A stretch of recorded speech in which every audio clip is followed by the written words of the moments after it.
Welcome back, everybody, to another episode of the Inside Track, Equibase's weekly handicapping podcast, sponsored by FanDuel Racing, where we give our analysis, picks, and wagers for a couple of the weekend's top races.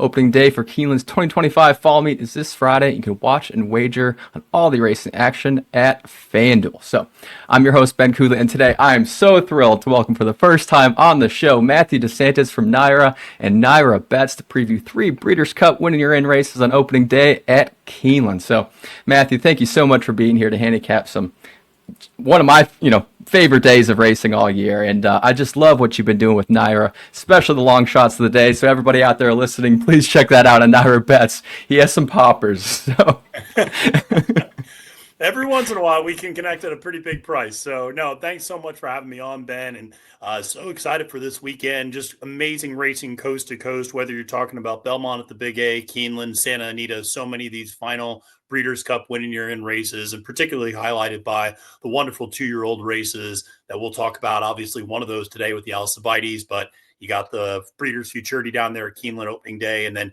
you have the Frizette and the Champagne out here in New York, and out west you got the Oak Leaf and the American Pharoah. So just such an exciting time of year, and I just am so excited. I'm very fortunate that I'll actually be down in your neck of the woods starting tomorrow as I'm coming down to visit Keeneland for opening weekend. So can't wait to be there and see some of these terrific horses in person.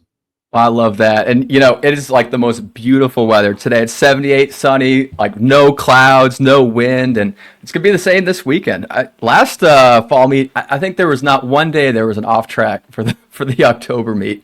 So, fingers crossed, Yes. we do that again. But no, it looks to be beautiful weather up here in New York too. So it was one of those things where I was like, oh, I can't believe this is going to be a beautiful fall weekend in New York, and I'm leaving, and I go, oh, it's going to be a beautiful fall weekend in Kentucky as well. So listen, I get the best of both worlds. So it's going to be a lot of fun. Absolutely. So last week in your neck of the woods, we saw some fantastic racing there. Belmont at the Big A, Santa Anita's opening weekend, Rebels Romance. I mean, wow. And that Grade 1 Joe Hirsch Turf Classic, just something else to watch. Earned a 123 Equibase speed figure. That's the second highest the whole year. 20 career wins now, 9 Grade 1 or Group 1 wins. I mean, you got to see him in person. What was that like? It was really incredible, and it was one of those moments where you don't get to see a horse like that very often. And the last 2 times he came over for the Breeders' Cup Turf, he prepped in Germany before coming over, and this was the first time he was prepping in the United States for that final race. And yeah, I think going in, there was at least a little bit of question about, well, from a handicapping angle, William Buick wasn't coming over. And you thought, well, does that is that send a signal that maybe the horse isn't 100% cranked? Frankie Dettori was aboard for the first time. And yeah, it doesn't matter who's riding that horse. I mean, you or I might have been in that horse, not taking anything away from Frankie. But it's just an incredible horse and so versatile. Because what Frankie did, he saw there was going to be a slow pace. He took that horse right up to the lead and just took him all the way around and kicking for home. I mean, he just opened up, and it was so incredibly impressive. And those were good horses that he was beating. El Cordobas won the Sword Dancer. Obviously, Farbridge is a multiple Grade 1 winning horse up here in New York and around the country. So just really good field, and he made him look like nothing. So I can't wait to see if he can win the 3rd Breeders' Cup Turf in 4 years, just here next month at Del Mar. Yeah, and speaking to that point, too, just 4 short weeks away, and he is the only horse in history to win non-consecutive editions of the Breeders' Cup Turf as well. So pretty wild. But anyway, so today's show, we're going to focus on my favorite track in the world, Keeneland, right here in Lexington. Matthew and I going over the Grade 1 Alcibiades, sorry, my parents said that. I said I wasn't going to do that. Grade 2 Jessamine Stakes and the Grade 2 Phoenix Stakes opening day here in the Bluegrass. But before we dive into these races, Race NHC, a series of free handicapping contests on horseplayers.com, continues this Saturday. So the top 2 finishers each weekly feeder contest will make it to the Raceland's Final 50 in February. Top 2 in that contest will earn a seat to NHC 2026, as well as a travel voucher and a 4-night stay at Horseshoe Casino in Las Vegas. So learn more, sign up today at equibase.com/NHC. So here we go. The 400,000 Grade 2 Phoenix Stakes, 7th race on Friday's card at Keeneland. Breeders' Cup when you're in for the sprint. 6 furlongs on the dirt, 3-year-olds and up. Last year's winner was Federal Judge for trainer Brad Cox, Flavian Pratt aboard. He went on to run 5th in last year's BC Sprint, 2 straight, no chaser. Tough loss on Sunday. I was really rooting for that horse out there at Santa Anita. But what, honestly, when I first looked at this race, I'm like, oh, okay, 6 horses, it's going to be okay. This ended up being a really difficult race to kind of land a favorite on here. But what are your thoughts on this Phoenix Stakes? Yeah, very competitive field. I think the 6 furlong distance is what really makes it a little bit more challenging. I think if it was 7 furlongs, it might be a little bit easier to kind of spot that winning horse because a few of them, I think, kind of max out at 6 furlongs. But listen, there's a lot of speed in this race. And that was one of the things that really stuck out to me. And it's one of the reasons why I ultimately landed on a horse, that is going to be able to come from off the pace, and that's the number 5 Nakatomi for Wesley Ward. Wesley Ward of Keeneland, always obviously dangerous, as you know, and a horse in Nakatomi that, listen, ran a huge race over in Maidan in that Golden Shaheen, just lost to Dark Saffron that day by a neck, and one that, I'll be honest, I'm rarely on the right side of Nakatomi. When I think that horse is going to fire a big race, kind of maybe disappoints a little bit. When I try to fade, the horse ends up in the winner's circle. So I always had a little bit of a hard time getting a read on when this horse is going to be in the top form. But I like the fact this one can come from off the pace. I think there's a lot of speed here. Irad Ortiz Jr. obviously has moved his tack to Kentucky this fall. That's been a big storyline. He's up for Ward in this particular spot. He's ridden this horse before.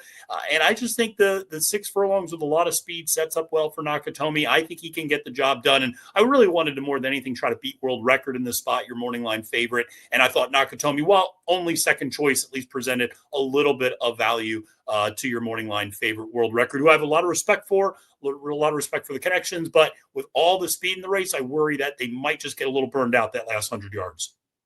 Oh, the class of Nakatomi is just pretty wild. I mean, going out to Dubai twice, he ran second twice in the Phoenix already the last 2 years. And yeah, obviously Wesley Ward and Irad, 5 for 6 in the money at Keeneland. What is that? 12 for 14 in the money at 6 furlongs. So, hard to not take them. And, I landed on the other Wesley Ward. I kind of am trying to find a little bit more value. Kind of interesting. Jeremio rode both What You Talking About this too, and Nakatomi in their most previous starts, and I rode both these horses in their penultimate starts. So Jeremio aboard What You Talking About. Irad, like you said, aboard Nakatomi. Slightly concerning. I just think Irad is just riding lights out right now. So, but Jeremio's a very solid rider, so no knocks at him as well. But What You Talking About, the most lightly raced horse of the group, making just 9 starts as we wind down his 4-year-old campaign, all at the sprint distance. It's kind of his first time running outside of New York, and on paper, I can see this horse, can be dismissed, seeing a lot of stakes level allowance, restricted stakes in his running lines, but he does throw some big numbers, and 6-1. I'll take a chance. Broke his maiden back in 2023 in May. Career debut as a 2-year-old at Old Belmont Park. They just unveiled their really cool new logo, by the way. Yeah. Speaking of Naira, I loved that with the horse under the tree. I think it's very cool. But anyway, he comes back, runs third in the funny side before going on to win the New York Breeders' Futurity at Finger Lakes by 3 3/4 lengths. And he just kind of disappeared off the map for a year. He resurfaced in October of 2024, finished second twice in a row, earning consecutive 1 and 2 Equibase speed figures and state-bred allowance optionals at Aqueduct. Takes a couple-month layoff and just dominates by 8 lengths in his first start of the 2025 state-bred allowance optional at Aqueduct, but he did earn a 117 Equibase speed figure. He graduates to the Open Grade 3 John Nerud at BAQ in May. Wins by a head with Irad aboard, earning a 104 Equibase speed figure. So he's a graded stakes winner. Give him that. And then in July, a couple months later, goes back to state level listed stakes at Saratoga and the John Morrissey. Was the 9-5 favorite, but it just really not his day. Ended up 7th by 12 lengths on a very muddy track, going 7 furlongs. And then last time out, he drops in class again, down to an open allowance optional at Saratoga, going 6 furlongs in the dirt. Gets caught at the wire, finishing second by a head, but he did earn a 110 Equibase speed figure. A little race lens angle for everybody out there. Horses and graded stakes races on the dirt. The highest last race Equibase speed figure, winning at 30% from last 309 starts, with a positive 5% return on investment as well. And even with world record and Skelly in here, What You Talking About actually has the highest late pace rating in here, with the 118.5. And in July, he's posted 5 bullet works. this summer. Nice bullet 5 furlongs, 1 minute 0.6 at Keeneland, September 24th. I just think 6-1. Yeah. World record just seems beatable to me. I respect him. He's a good horse. Yeah. Rudy Brissett, fantastic trainer, but I just think that horse is beatable. I agree with you. I think he's beatable, and he's not necessarily the most consistent runner as well. He's another one a little bit like Nakatomi. He'll sometimes pop a big number and then kind of regress maybe in a few starts.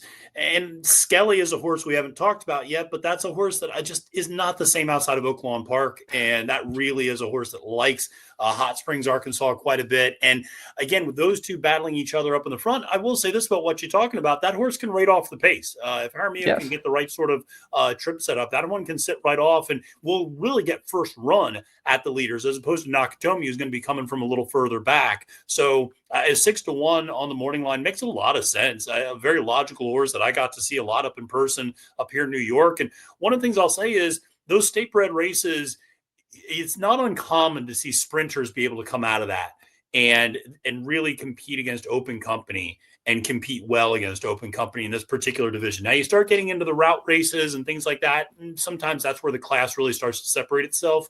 But in these sorts of sprints, there's not that huge of a difference between your top class New York bred sprinters sometimes and these sort of graded stakes sprinters. So I think it's 6-1, a trainer and a jockey you can absolutely trust in this spot. So I definitely like that selection up top for you at a little bit more of a price.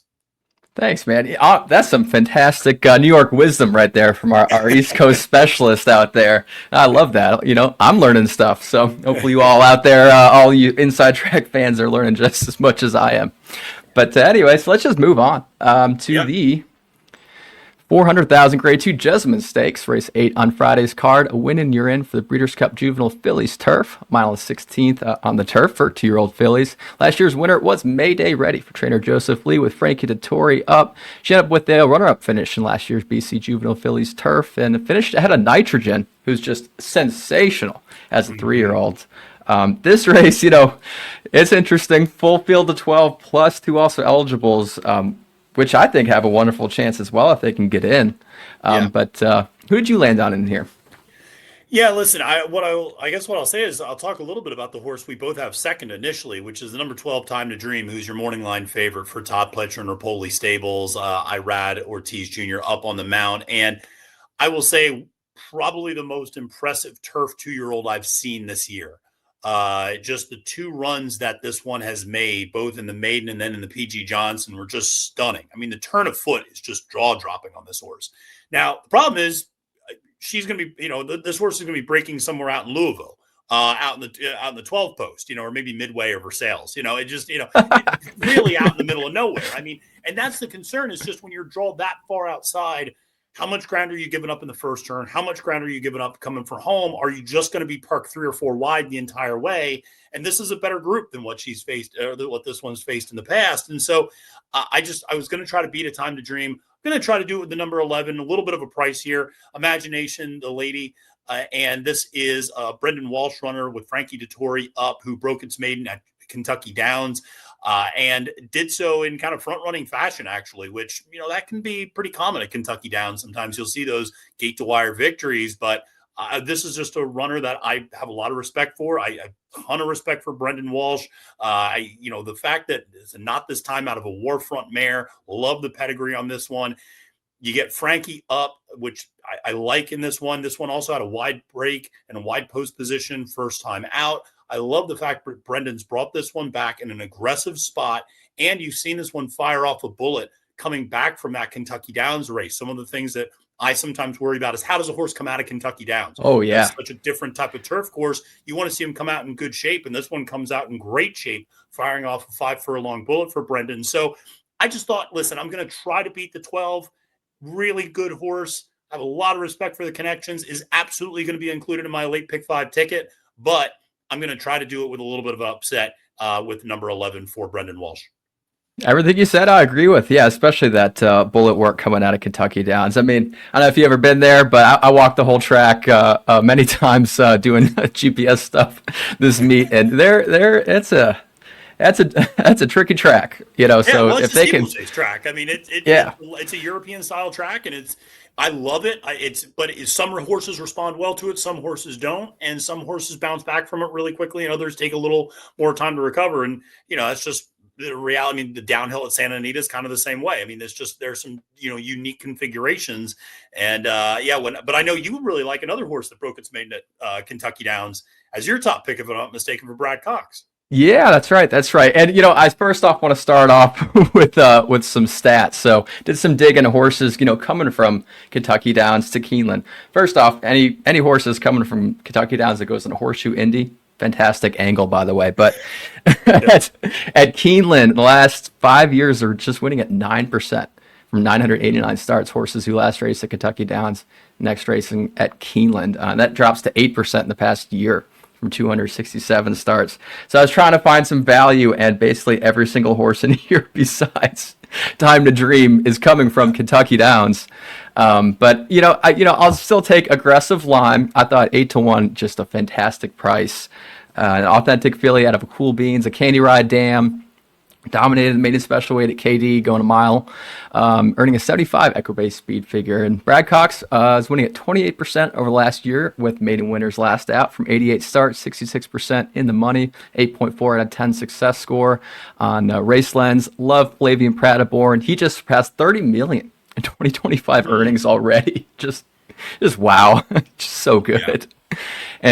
And Pratt and Cox, they're winning at 36% in turf routes together over the last 3 years. 12 wins from 33 starts, 58% in the money. They're also winning at 27% in all graded stakes races together all time, 27 wins from 100 starts. That's just wild. Past 45 days, Pratt and Cox are 4 for 6 in turf routes together. And over the past year, Cox is winning at 43% in stakes races at Keeneland, 6 wins from 14 starts. I went really numbers heavy because I was trying to beat this 12. I think most likely that's your winner. And, like Matthew said, he's going to put it in the late pick 5. Please put it in your pick 5. But, if you're playing some exotics, I think this 4 could be a really interesting horse to pair up with. Also, the 11, the more that you talk about her as well. And those Not This Times are just winning everything these days. It's just wow. They really are. No, he's such an incredible sire. Obviously, we have It's Our Time, the Tom Amos horse that's running up in the Champagne this weekend, who dazzled up in debut in Saratoga, won by 17 3/4 lengths, earned a 94 buyer, I think. And it was just it was a huge effort that day. So you're right. Those Not This Times, and they do it on every surface too. Dirt, turf, doesn't matter. Synthetic, sprint, route. I mean, such a versatile sire. And I think there's a lot of horses you could like in this field. I took a long look at the 1 and the 2. I took a look at your 4 as well. And this is a very spready race if you're not sold on the 12. And if you're trying to beat the 12, there's about 7 or 8 options you might want to use to try to do it. So, yeah, it's going to be a fun one, though. Have you checked out that 13 Soloist? It's also eligible, but I know a couple in here are cross-entered.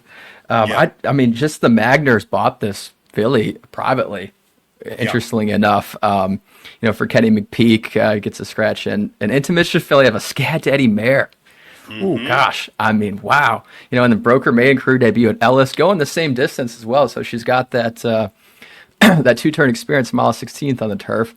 And she finished 5th last time out at KD, but that's just by 3/4 of a length, earned an 86 Equibase speed figure. And you kind of watch that race. She was leading at about the 6th, in between the 8th pole and the 16th pole. And then she kind of drifted out, and then just horses kind of swallowed her up. But she did really finish well, even with that. She got scared a little bit, but I think she learned a ton from that.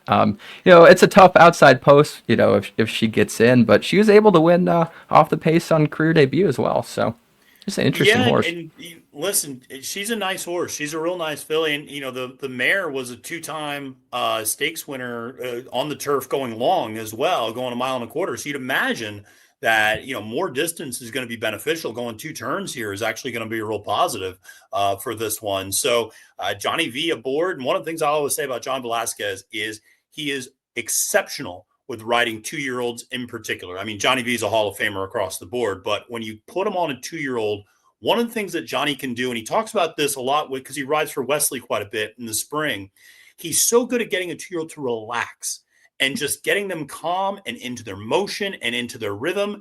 And he's not going to hustle them up necessarily. If they have great early speed, sure, they'll end up on the lead, but he's so good at getting a horse to relax just off the pace sometimes and being able to sit that trip. And, so many times these 2-year-olds, when they're doing something the first time, they get a little headstrong, they act up a little bit, they get lathered up, and they just exert themselves too much early in a race. And then when it comes time to kick for home, they might not have everything there. Johnny's so good at getting them to relax, conserve energy, and then boom, when we hit the button at the top of the stretch, the horse can respond. So always love seeing Johnny V on a 2-year-old, and that's just an angle I'll always gravitate to naturally. And Kenny McPeak, there's few people having a better year than Kenny right now between Mystic Dan and Torpedo Anna and a lot of other horses that he's got that are real nice. Yeah, well, fantastic point. Some more words of wisdom from the professor himself, Matthew DeSantis. And then speaking of Kenny McPeak, how about that spinster that's going to be Nitrogen versus Torpedo Anna? Oh, yeah. Gosh. And you got Scylla stretching back out too for Bill Mott. And that's a horse that, it's so funny. I never know if she's better going long or going short. She's just very classy no matter what distance she goes. But yeah, it's going to be a lot of fun to see just how good is Nitrogen. How good does she set up to Anna? And particularly Anna coming out of that personal ensign, which was such a dogfight between her and Darth Vader coming down the stretch. And I'll be honest, at the top of the stretch, I thought Darth Vader had her. And I did too. Her class that won out that day. And just what a great filly and what a great mare. And just that's going to be an exciting distaff too, because we saw a horse like Cavalieri for Bob Baffert win last weekend out in California. Yeah, remaining perfect 5 for 5. Yeah.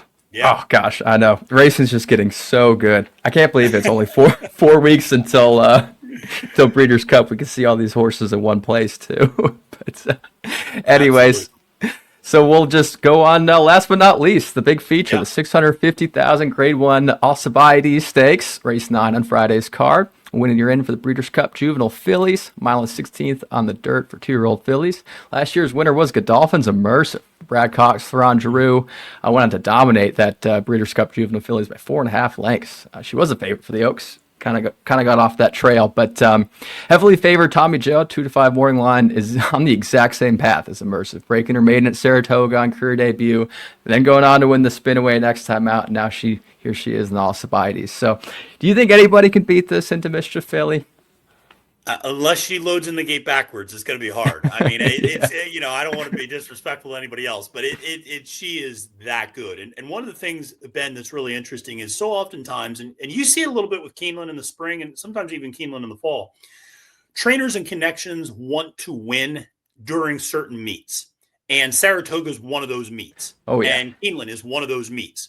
And so it is not uncommon to see particularly maidens be very cranked up to win in debut at Saratoga, at Keeneland.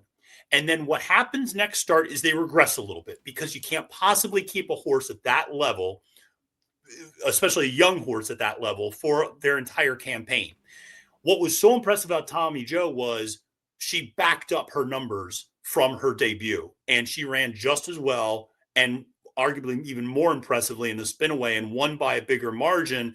And it's important to point out the horse that she finished, that she beat in debut, Tennessee Belle, came back to absolutely dominate second time out and win and break her maiden in that race. So she's just so good. And she's so versatile too. She might have the best early speed in this group, but if somebody really wants to quarter horse it out of there, she can sit off. Oh yeah, no problem. The ability to rate. Yeah. So she's so versatile, and I just have a really hard time getting past her. She's going to be the single for me. When you have a 2-5 favorite like this, you're either singling or you're fading, and she's a single for me in this spot. 1,000,000%. Definitely going to single for me too. And I like Percy's Bar, but I mean that's too low, 3-1. Yes, you're going to spread like that. I mean, you just kind of kill yourself doing that. Tommy Joe, I mean, just wow, like everything you just said. And then she beat Percy's Bar, who won a combined 9 lengths in her first 2 starts, 5 lengths in the debutante at Churchill. And she just dusted her. I mean, just like. Wow. And that she earned a 97 Equibase speed figure, Tommy Joe in the Spinaway. That's the highest of any 2-year-old filly all year. So, and the highest since Breeders' Cup last year for a 2-year-old filly. So just, I'm honestly more excited as a racing fan to see her in person. I know you got to see her up at your home track in Saratoga, but now we're in my house. So I'm excited to see her. But a horse has big expectations when a big company like Spendthrift, who owns the horse, when everybody shows up at Saratoga, you go, maybe they're expecting something special here from this one. When they're not just in their backyard, and everybody makes the trip up to upstate New York, you go, okay, this is a pretty big deal. And the combination of her and Ned Toffee, who's going to be, or Ted Noffey, I should say, who's going to be running Saturday in the Breeders' Futurity. I mean, just what a 1-2 punch for Spendthrift this year. So, and both Todd Pletcher runners, and just really exciting to see both of them. And but yeah, Tommy Joe, she just looks to be the absolute class right now. And we'll see if there's maybe a West Coast filly. Maybe one of the Baffert runners really pops in the Oakleaf. It's possible that maybe Danny Gargan's horse Iron Orchard runs a big race in the Frisette. But I agree with what you said and the way you set this up. She is taking the immersive path, and she is going to be, if she wins on Friday, the overwhelming favorite come Breeders' Cup Juvenile Day. And is going to take that immersive path of just trying to start her career perfect 4-for-4. I mean, if she dominates this like she did the Spit, she'll be 1-9, I think, in Breeders' Cup. Right. and rightfully so. I mean, she would earn every dollar that comes on her. But yeah, horizontals, I agree with you. It's a single, but I did kind of find some value with this 5. Just really interesting Constitution filly, Unbridled Song Dam, Patrick Biancone, who's red hot right now. It seems to be winning like everything. But this filly, she ran second 3 consecutive times on the dirt at Gulfstream before breaking her maiden in a turf route at Gulfstream last Saturday. So that's 5 days from now. That'll be only a 6-day layoff come Friday. So just really interesting move by Patrick Biancone. But I do love that this filly can win at 2 turns. Yes, it was on turf, but she does have that experience, which is something that no one else really has in here. And she set some blistering fractions and still went on to dominate. And also gets the jockey switch to Luis Saez. Over the last 5 years, Saez and Biancone, the 3-for-4 together. I did not like that sample size, so I did some more digging. Since 1991, they're 6-for-21 in all races together. Yeah. So 29%, so still very solid. Biancone, he's got 2 wins from 4 starts over the last year with horses jumping from maiden special to stakes races. He's only got 29% with 2-year-olds over the past year as well, 11 wins from 38 starts. I just figured, this could be the hidden value in the race. No published works. I really don't even know if this horse is in Kentucky, Right, yeah, sometimes you're not sure. But yeah, I mean, listen, I agree. Percy's Bar at 3-1 is a short price to take for a horse that got, pretty easily bested last time out. Draws the inside rail, will be able to save a lot of ground, obviously, going 2 turns. And Ben Colebrook certainly seems like he's tightened the screws on that one with that big 58-1, if I'm not mistaken, 5 furlong workout most recently coming into this week. So it's going to be, that horse is going to be absolutely cranked up for a big effort there. But I just don't know how she flips the script on Tommy Joe, because she's going to be sitting behind her. And so now you're just kind of hoping that Tommy Joe doesn't get the distance maybe, or isn't able to get the right trip. But at a track like Keeneland, that can really be speed favoring sometimes, Tommy Joe's going to be really sitting the better trip in that regard, either up on or just off the lead. So hard to get around her. And I took a little bit of a shot deeper underneath with one of the Kenny McPeak runners, the Grumpy Rabbit. Love that name. On the morning line. Flavian Pratt up on the mount. This one went 2 turns on the turf and finished 3rd. Showed a nice turn of foot, actually, and then went to Ellis Park and did that kind of 1.5 turn race mile and really drew off easily with Brian Hernandez aboard. Flavian Pratt takes over the mount while Brian's recovering from that injury. And I just thought, again, another not this time out of a Midnight Loot mare. I thought this kind of looked a little bit like a Kenny McPeak special, because you got a big female family 2 generations back with Stop Traffic as the second dam. And I thought, maybe this is one that could pop a little bit and maybe just surprise going 2 turns and stretching out a little bit more seconds, after that maiden breaking victory last time out. So again, deeper underneath, if you're trying to make money on this race vertically and trying to bet, include, one like a horse like your 5 or maybe the 4 to try to enrich an exacta rather than a more chalky exacta of just like a 3-1. It honestly almost reminds me of the Oaks. The Godolphin. Who won the Oaks? I can't think of it now. Good cheer. Good cheer. Drexel Hill finished second. And honestly, you can make a lot of money with horses like that finishing second with hidden value. I mean, so, it's out there. And Percy's Bar. There was a horse I used to love, Happy Saver.